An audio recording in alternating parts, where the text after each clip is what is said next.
Thank you so much. Chairman Wilson and members of the House Committee on Higher Education, good morning.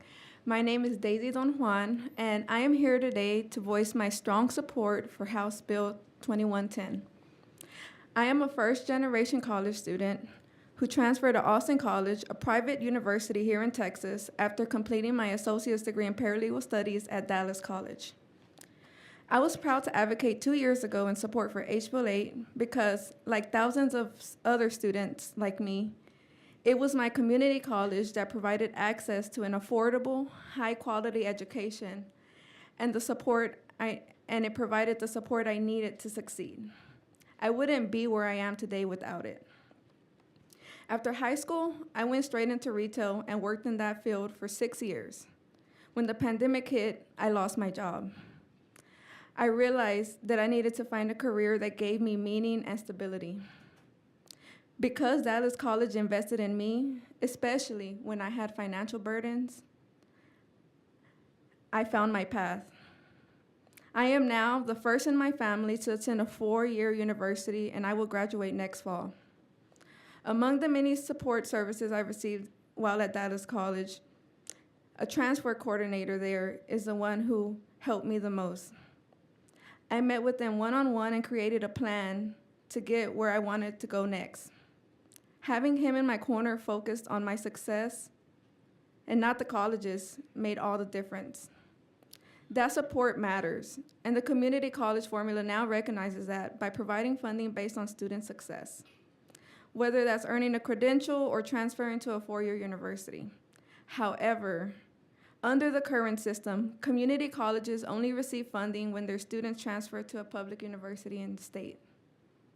Since I transferred to a private university, Dallas College wasn't fully awarded for prioritizing my success. My community college invested the same faculty, advisors, resources to prepare me, yet was essentially penalized for my choice. HB 2110 would fix this by ensuring that community colleges receive the same outcomes funding when their students transfer to any accredited Texas university, public or private.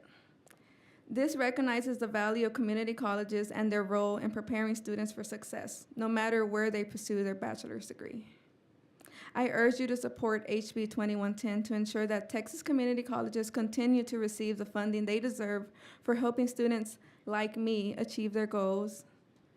Thank you for your time, and I'd be happy to answer any questions you may have. Thank you, ma'am. Members, Representative Ward Johnson. Thank you for coming today. So you mentioned that the transfer coordinator was very supportive. What other support services, resources made a big impact to help you achieve your goal to keep you on track? So one thing, while I am an economically disadvantaged student, so they had a food pantry there that provided that, and I actually volunteered there a couple of times after I used it because I realized the impact it was having. And I also realized that they did more than just provide for students there, but they also provided for the community. They had a food pantry for the community where they would do like give out vegetables and fruit and all that. And so I thought that that was amazing to see that they would take care of their families as well, because a lot of students there are parents or they still live with a family that's also economically disadvantaged, so it's providing for the whole family. Oh, that's awesome.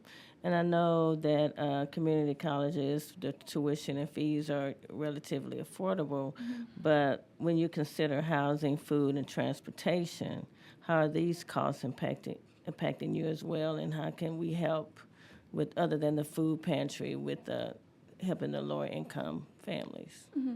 Yeah, so when I was a student there, I had a full-time job as well, and I was also a full-time caregiver for my mom.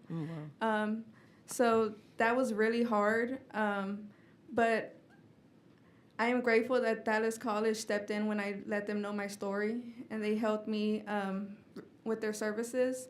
But also, like, I know right now, like Dallas College, they just opened like a school, like a daycare for students that have parents, because I have a lot of friends that have children, Like, for instance, one of my friends, she's only taking one course at a time because she has a full-time job and is raising 2 kids. So stuff like that, I think that those types of investing in things like that help students so that they can be students. Right, right. Okay. Thank you, Chair.